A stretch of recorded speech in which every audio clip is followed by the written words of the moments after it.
Ewe Burundi ngiranda kuririmbe, ewe Burundi mucurarange, ewe Burundi ngiranda kuririmbe, ewe Burundi mucurarange, usana ijuru risharije inyenyeri, usana akayaga ko kumugoroba, usana amazi y'umusarara. Ikibazo ciza, biragoye kabisa kubona gukora ibintu bya karaoke hariya muri Amerika, kuko uca usanga baraba kwanza talayi wawe, ugenda ugapresenta mu bandi, bakaraba tala yawe, babonye yuko bimeze neza baca bagutumira mu bindi biteramo bitandukanye. Ngaho kenshi bakunda jewe kubera presenta Uburundi nka presenta Afrika yose, ko ndirimba mu ndimi zishika 7, numva presenta Afrika yose nka presenta shise mu Barundi ndi Kirundi, shise mu Banyamerika ndi Nyamerika, shise hariho hose bivana na audience yawe ukuntu bimeze, kandi ni talent. Hari igihe ukora karaoke gusa bataguhamagaye, ugaca usanga winjije amahera makeya gusa akubeshaho, ntiwabura nk'amajana 200, amajana 300, amajana 4 cyangwa 1000. Hariho izindi karaoke hariya uca usanga rero baguhamagara ugaca bakubwira ngo dukore karaoke, muba wamaze kwipata. Sanzwe hari akarusho, karaoke vraiment zahariya ziratandukanye kubera bari hameza gusoma mu Burundi.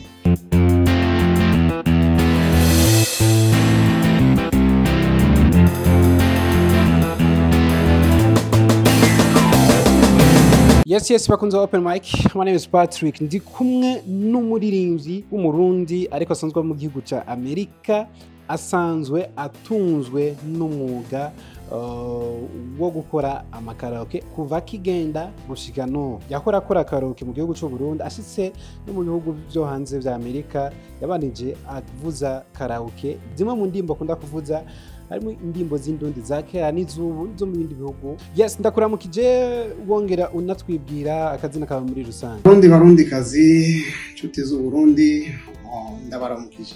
Mu mazina nitwa Ndabarushimana Christopher, niryo amazina abavyeyi bampaye. Nkaba nturuka mu Nyakabiga, niho navukiye.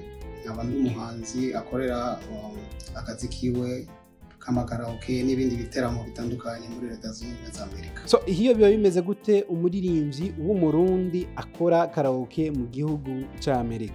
Ikibazo ciza,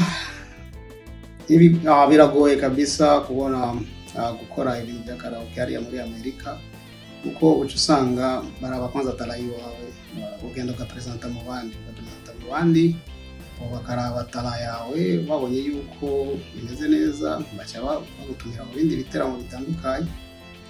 Ngaho kenshi bakunda jewe kubera presenta Uburundi nka presenta Afrika yose, ko ndirimba mu ndimi zishika 7, numva presenta Afrika yose nka presenta shise mu Barundi ndi Kirundi, shise mu Banyamerika ndi Nyamerika, shise hariho hose bivana na audience yawe ukuntu bimeze, kandi ni talent. Yes, vision yawe y'umuziki ibimeze gute muri rusange? Vision yanje yo mu muziki ahantu guteza imbere urwaruka rugikukurutse mu bintu by'umuziki n'impano zitandukanye, kugira ngo ndabafashe nabone biteza imbere, ibintu byose bikagenda neza.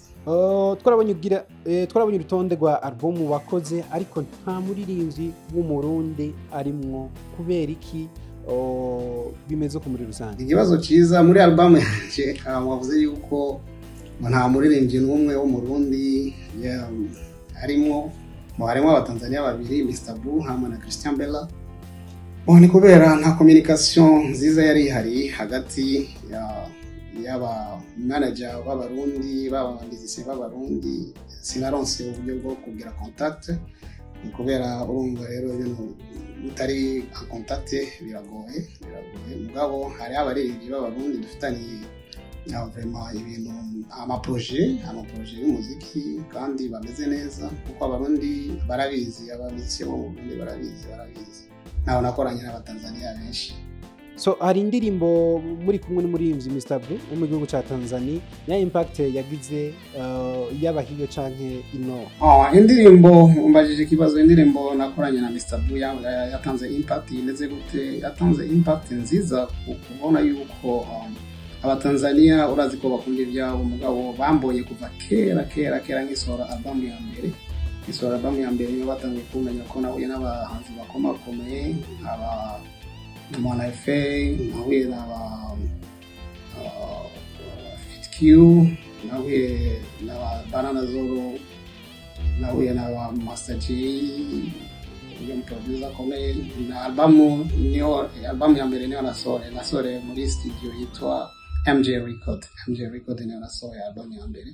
Urumva rero na Mr Blue yaciye amenya kugira ngo ukorane nawe ne araba kwanza nawe ne tara yawe kugira ngo akazi kiwe kononekare. Bisanzwe nuko bimeze. Ego yamaye impact nini ya sana kumenyana n'abantu n'ubunye. Abatanzania benshi bashaka yuko dukorana akazi, gukora amaze korana na benshi. So vyari bimeze gute uri kuravugiriza abaririmbyi bakomeye cyo kumwe Jose Chameleone canke Alikiba na Diamond mu bihe bitandukanye hiyo mu gihugu ca Amerika? Ego mu biteramo nakoze nga muri Amerika, mu biteramo nakoze nakoranye n'abahanzi benshi, nakoranye na Jose Chameleone, nakoranye na Diamond Platnumz, nakoranye na Alikiba, nakoranye na Christian Bella, n'abandi bahanzi batandukanye bo nga muri Amerika. Ngabo Alikiba wetu wakoranye ibiteramo bishika 4 nga muri Amerika. Hama na Christian Bella wewe tumaze gukora ibiteramo byinshi nga muri Amerika nyene. Ni kubera barabatara yawe niyo bacyavuga ati wa muntu arashoboye, ko bambonye ko ushoboye cyo gituma ahora wampamagara. Na kenshi bashise muri Amerika bose bararondondera jewe aho baje kuvugiriza hafi nabo ntuye barondera jewe ati uyu mutipe arashobora kudufasha ikintu mwene iki nicyo gituma bumva abanyemera baca bampa amakolabo bati uyu mutipe nawe naradufasha bitandukanye dashise hariya. So uri bamwe batangoye kera uravye umuziki wa kera cyo kimwe n'umuziki wa kino gihe muri no minsi ubufata kugwahe rugero? Turavye umuziki w'ubu n'uwa kera biratandukanye gato.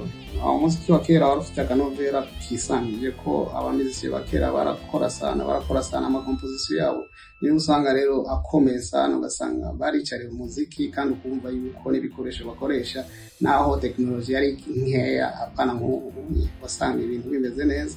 Icyo gituma n'indirimbo zabo kenshi nizo zikunzwe sana, naho ngenda gukora amakaraoke bakunda bumvirije yuko mbugije n'umuziki n'umwe wa kera w'ikirundi w'ikinyarwanda cyangwa w'ikinyafrika w'ikinigeria wiki barakunda sana, bacabona yuko ari ibintu umutipe arabizi kandi si ibintu by'imbeshere. Muzombona itariko 8 zo mu kwa kabiri ngaho mu Burundi tuzovugiriza hajya mu Nyakabiga igiteramo gikomeye. Ikiganiro ni Open Mic, nikaye kajambo bwira abakunzi bawe muri rusange. Ni byiza akajambo rero nashaka kubabwira abarundi aho muri hose mu makungu no ngaho mu Burundi kudushikira mukagenda kuri page yacu yose yitwa Crickson Brown, yitwa Crickson Brown. Muri page zose kuri YouTube, za Instagram, za zose ni Crickson Brown. Umva ukagenda mukagira s'abonner, mukagira aimer, partager. Ibyo bintu biradufasha sana na twebwe tumugongo, kandi tukaba dushimiye Akeza Network n'ibindi binyamakuru cyangwa n'abanyamakuru bose bose mu bisanzwe, kuko atabanyamakuru umuziki wacu nawo wotera imbere kandi tugaguma tubashigikiye mu bikorwa byanyu. Murakoze, Imana ibahezagire, mugume mudushigikira. Crickson Brown, I love you Burundi. Thank you very much.